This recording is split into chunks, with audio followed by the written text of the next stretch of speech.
Good morning sir. ఆ అరడజన్ దొంగలో ఒకటి దొరికాయంటగా? దొరకలేదు సార్, నేనే పట్టుకున్నాను. అంటే ఒకరిని పట్టుకుని 5 వదిలేసావు అనమాట? నో సార్, వాళ్ళే పారిపోయారు సార్. నో ప్రాబ్లం, వీణ్ ఒకటి పీకుతాను, వాడు బయటకు వస్తారు. ఏడు వాడు? ఇక్కడ ఉన్నాను సార్.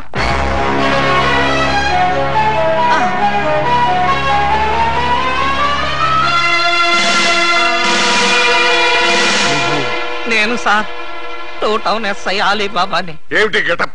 దొంగ గెటప్ సార్. అంటే 2 టౌన్ లో ఎస్ఐ జాబ్ చేస్తూ 1 టౌన్ లో దొంగతనాలు చేస్తున్నావు అనమాట. ఈ జాబ్ పార్ట్ టైమా? కాదు sir, bad time. Shut up. ఆ మిగతా దొంగల్లో ఏ టౌన్ ఎస్ఐలు ఉన్నారో, ఏ ఆఫీసర్లు ఉన్నారో వరుసగా చెప్పు. SP sir. S1, SP sir. S2, SP sir.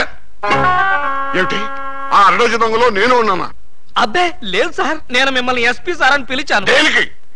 నేను దొంగని కాదు అని చెప్పడానికి. వాళ్ళకి నాకు దొంగ పోలీసు సంబంధం తప్ప దొంగ చుట్టరికం లేదు సార్.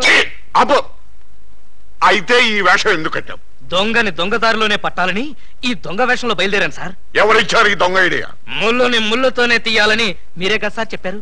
నేను ముళ్ళు విషయం చెప్పాను కానీ దొంగ విషయం చెప్పలేదే. చెప్పలేదా?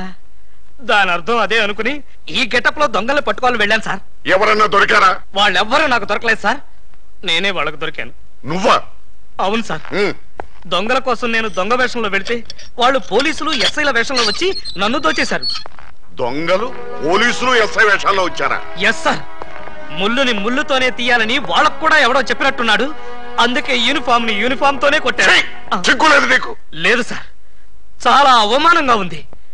ఆ అవమానం భరించలేక అక్కడే బావిలో దూకి చద్దామనుకున్నాను. మరెందుకు చావలేదు? ఆ చుట్టుపక్కల ఒక్క బావి కూడా లేదు సార్, అన్ని పంపులే. బావి కోసం వెతుక్కుంటూ వస్తుంటే దారిలో ఈ పోలీసులు పట్టుకుని చితక్కొట్టుకుంటూ తీసుకొచ్చారు సార్. ఎస్ఐ అని చెప్పలేకపోయావా? చెప్పాను సార్, చెప్తే ఇంకో 4 ఎక్కువగా పీకారు. ఇంత అమాయకులు పోలీస్ డిపార్ట్మెంట్ లో ఎలా బతుకుతారా మీరు? ఏదో మిమ్మల్ని చూసి ధైర్యం తెచ్చుకుని. కరెక్ట్.